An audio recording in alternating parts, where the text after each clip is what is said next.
Shalom, selamat malam Bapak Ibu Saudara yang dikasihi dalam Kristus. Merry Christmas.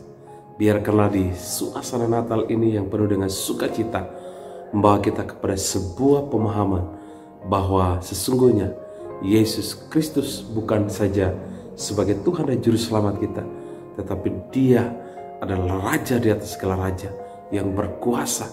Dia adalah Hakim yang terakhir yang menghakimi dunia dan akhirat. Di akhir pekan ini Bapak Ibu Saudara, saya mengajak saudara untuk bersama-sama merenungkan firman Tuhan di dalam Matius pasal yang pertama ayat yang ke-21. Matius pasal yang pertama ayat yang ke-21, firman Tuhan menegaskan di sana bahwa Ia akan melahirkan anak laki-laki dan menamakan Dia Yesus, karena Dialah yang menyelamatkan manusia dari dosa mereka.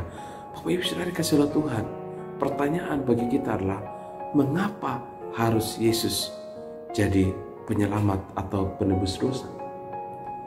Mengapa harus Yesus jadi penyelamat manusia? Kenapa bukan seorang pemimpin negara? Kenapa bukan seorang berpengaruh di dunia ini? Tetapi mengapa harus Yesus? Ini merupakan sebuah pertanyaan yang sebenarnya perlu dijawab oleh setiap kita. Ada yang berkata karena Dia anak Allah. Ada yang berkata karena Dia berkuasa. Ya memang Dia anak Allah, Dia berkuasa. Tetapi perlu kita renungkan Bapak Ibu Saudara bahwa mengapa harus Yesus, kenapa bukan yang lain? Atau kenapa bukan seorang pendeta?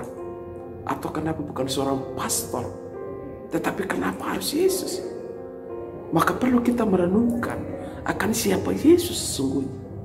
Bapak Ibu Saudara, bagian pertama yang kita perlu renungkan, mengapa harus Yesus yang adalah penyelamat atau penebus dosa? Karena Yesus tidak berdosa. Sementara pemimpin agama di dunia ini, sementara pemimpin-pemimpin di dunia ini adalah manusia berdosa. Itulah yang membedakan antara kita dengan Yesus. Itulah yang membedakan antara manusia pada umumnya dengan manusia Yesus. Sehingga Yesus itu layak bisa mengampuni dosa, bisa menyelamatkan manusia, bisa mengampuni manusia. Kenapa? Karena Yesus tidak berdosa. Bukan karena Dia tidak berbuat dosa, tetapi pada dasarnya, pada prinsipnya, pada hakikatnya, Dia adalah Allah yang mau merendahkan diri menjadi manusia. Dalam kerendahan hatinya, dalam kekosongan dirinya, Dia mengambil posisi sebagai manusia agar manusia yang berdosa itu dibenarkan, diselamatkan. Oleh karena itu, saudara dan saya perlu memahami di titik ini, di poin ini, bahwa apa yang membedakan manusia lain dengan Yesus? Karena Yesus tidak berdosa, sementara kita berdosa. Bapak Ibu Saudara, kita tidak perlu menyebut atau kita tidak perlu mendengar anjing bergonggong baru kita menyebut dia itu seekor anjing. Tentu tidak demikian. Tetapi pada dasarnya itu adalah seekor anjing. Bapak Ibu Saudara, ini sebuah gambaran dalam hidup kita. Yesus tidak membuat mujizat dulu. Yesus tidak menjadi penebus dulu baru Dia dikatakan juru selamat atau penyelamat atau pembebas atau yang berkuasa mengampuni. Tetapi pada prinsipnya, pada dasarnya, pada hakikatnya, Dia adalah juru selamat manusia. Yang kedua, Bapak Ibu Saudara kasih Tuhan, apa yang menjadi dasar sehingga Yesus harus jadi juru selamat? Tidak hanya tanpa dosa, tetapi yang kedua, ingat bahwa Yesus itu datang dari surga.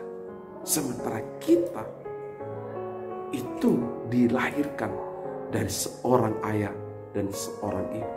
Sementara Yesus, Dia bukan dari dunia, tetapi Dia dari surga turun ke bumi. Dia meninggalkan tahtanya, meninggalkan kemuliaannya. Dia datang ke dunia. Dia mengorbankan dirinya untuk menyelamatkan hidup saudara dan saya. Sehingga standar inilah yang perlu kita pahami bahwa Yesus layak, Yesus berkuasa, Yesus bisa menjadi penyelamat, menjadi penebus dosa manusia. Karena Yesus datang dari surga. Dia kudus, dia suci, tanpa noda, tanpa cacat. Karena memang pada dasarnya dia Allah yang kemudian membatasi dirinya dalam rupa manusia dengan maksud dan tujuannya agar manusia diselamatkan. Sehingga Bapak Ibu Saudara kasih Tuhan, sangat prihatin kalau sampai hari ini ada begitu banyak orang yang meninggalkan iman percaya di dalam Yesus Kristus. Karena itu di akhir pekan ini saya mengajak saudara untuk merenungkan bagian ini. Mengapa harus Yesus? Karena Yesus tanpa dosa. Mengapa harus Yesus? Karena Yesus datang dari surga. Tidak ada manusia lain pun di luar Yesus yang pernah datang dari surga. Dia turun ke bumi. Lalu kemudian setelah menyelesaikan karya keselamatan, dia kembali ulang ke surga. Karena itu jangan pernah lepaskan imanmu. Jangan pernah jual imanmu hanya karena sesuatu. Tetaplah berdiri teguh dalam iman. Karena iman di dalam Kristus tidak pernah sia-sia. Ketika kita tinggalkan dunia ini, maka kekekalan menjadi bagian kita. Mari kita berdoa. Bapa di surga, terima kasih buat firman-Mu. Meteraikanlah firman-Mu di malam hari ini. Biar kami terus bertumbuh dalam Engkau. Biarkanlah di momen Natal ini kami semakin bertumbuh dalam iman. Kami semakin meresponi panggilan Tuhan untuk menjadi saksi Kristus dimanapun kami berada. Kami bersyukur. Ini doa kami dalam nama Yesus, Juru Selamat kami hidup kami berdoa. Haleluya. Amin. Demikianlah renungan di akhir pekan ini. Sampai jumpa lagi di renungan awal pekan. Tuhan Yesus memberkati. Shalom.